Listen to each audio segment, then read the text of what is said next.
Y bueno, por otro lado, la semana pasada la calificadora Fitch Ratings reiteró la nota de México, la nota del soberano en triple B menos, con una perspectiva estable, e indicó que la deuda como porcentaje del PIB se mantendrá estable, pues esto según por lo menos el paquete económico del próximo año, además de que se cuenta con un marco de política macroeconómica consistente, finanzas externas relativamente estables y robustas. Para hablar de este tema, y si es cierto que México tiene por lo menos 2 años de colchón antes de que las calificadoras, las tres más importantes, piensen en quitarle el grado de inversión, como ya se lo quitaron a Pemex, la empresa más importante de México. Para hablar de esto, saludo vía Zoom a James Salazar, subdirector de análisis económico y bursátil de Cibanco. ¿Cómo estás, James? Qué gusto saludarte, muy buenas noches. Hola Mario, buenas noches. Un gusto estar aquí contigo en tu programa. Gracias. A ver, ¿cómo ves el reporte que conocer Fitch, una de las calificadoras que yo creo que ha sido pues más críticas de lo que ha sucedido en estos 2 años de gobierno con Andrés Manuel López Obrador, sobre todo con Pemex, ¿no? Fue la primera que le quitó el grado de inversión a Petróleos Mexicanos. ¿Qué opinas de la calificación y lo que dicen los analistas con respecto a que México pues tendría todavía un margen de por lo menos 2 años antes de que pierda el grado de inversión? Sí, claro. Lo que habíamos estado viendo, observando en los últimos meses es que la mayoría se había pronunciado de forma negativa por las cuestiones crediticias del país en términos de la calificación de la deuda soberana. Entonces, en ese sentido, es una buena noticia porque uno de los principales riesgos internos que hemos estado manejando todos los analistas es la posibilidad de que México pierda el grado de inversión. A raíz de la pandemia y con las medidas de confinamiento y el hundimiento de la economía y la dificultad que están representando las finanzas públicas, pues este riesgo se acrecentaba. Entonces, en este sentido, la decisión de Fitch de mantenerse en cambio, incluso en ponernos en perspectiva estable, ¿qué significa que nos ponga en perspectiva estable? Es que primero tendría que modificarnos la perspectiva y después eso implicaría un recorte en la calificación. Entonces, al menos en el caso de Fitch, estaríamos pensando 1 año de gracia, 1 año y medio. Todavía falta esperar las otras 2 principales agencias calificadoras cuál va a ser su pronunciamiento.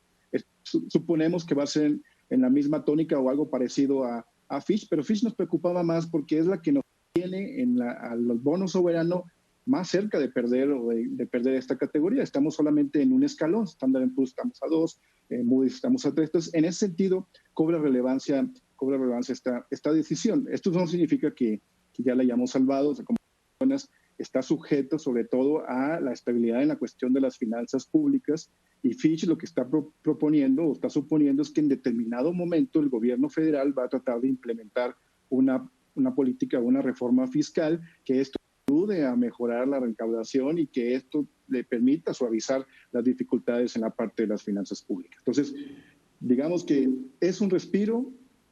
Y vamos a ver pero es una buena noticia porque el riesgo se patea al menos unos meses. James, para poner en contexto a la audiencia sobre la importancia de las calificaciones del riesgo crediticio que tienen pues, los países o todas las entidades que colocan deuda o papeles en los mercados para que los inversionistas la adquieran, ¿qué tan importante es que México mantenga un grado de inversión o que eventualmente lo pudiera perder si es que las decisiones en materia de finanzas públicas y de cómo se está gestionando la política económica, pues no son suficientes para mantener la estabilidad financiera del país? ¿Qué significa que una entidad o que un país pierda el grado de inversión o esté cerca en riesgo de perderlo? Sí, la realidad, lo que hacen las agencias calificadoras es evaluar capacidad de pago intertemporalmente, o sea, no necesariamente en el momento actual o la coyuntura actual, sino a través de los años. Entonces, bajo esa premisa y bajo ciertas metodologías, porque cada una de las agencias calificadas tiene la propia, hace una serie de clasificaciones dependiendo de qué tanta alta capacidad tengas, moderada o baja capacidad. Entonces, México, pertenecer o los países que pertenecen a la categoría de grado de inversión significa que tienen hasta cierto punto capacidad de pago. Cuando pierdes el grado de inversión y entras en una categoría que incluso se denomina de manera fea, porque se te llama a tu deuda, se te llama o tu emisión de bono chatarra o bono basura. Eso implica que a la hora de buscar financiamiento te va a salir mucho más caro. ¿Por qué? Porque tu capacidad de pago está en duda. Por lo que hacen las calificadoras, se evalúan qué tan probable es que puedas caer en un caso extremo de un impago, y con base en eso te ponen escalones. Entonces el inversionista puede decantarse por de bonos. Dice, bueno, si el de México lo están poniendo en una categoría mucho más baja que el de Brasil, pues a lo mejor me inclino más o prefiero más el de Brasil. Entonces, para que México pueda colocar sus bonos, o una empresa mexicana pudiera colocar sus emisiones de deuda, pues entonces tendría que ofrecer un pago de interés mucho más alto. Entonces, en ese sentido radica la importancia en que el costo financiero pueda reducirse o pueda aumentarse dependiendo de la calificación que nos terminen otorgando. Claro. Ahora, al gobierno le cuesta más caro salir a financiarse en los mercados internacionales, ¿no? Lo hemos visto en las emisiones que ha hecho de deuda en bonos, que si bien han estado sobredemandadas, pero es más bien por el premio que está pagando el gobierno, ¿no? Respecto a lo que venía pagando en años anteriores. Es decir, al final de cuentas, estos recortes que nos han hecho las calificadoras, pues ya han tenido su impacto, ¿no? Entre los inversionistas y, por supuesto, lo que nos cuesta a los mexicanos pagarles más intereses por colocar la deuda.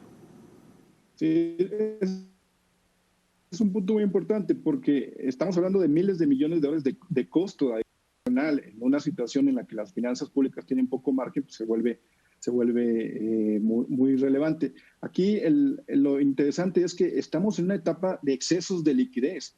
¿Esto qué significa? Que la mayoría de los bancos centrales, para tratar de la actividad económica debido al confinamiento, han estado implementando políticas monetarias acomodaticias, han estado bajando tasas de interés, en algunos casos están comprando bonos, e incluso en algunos las situaciones de que la tasa de interés se vuelve negativa. Esto lo que implica es que hay demasiada liquidez en el mundo, y aún así, a pesar de eso, te están cobrando más caro, y la razón es básicamente, como bien mencionas,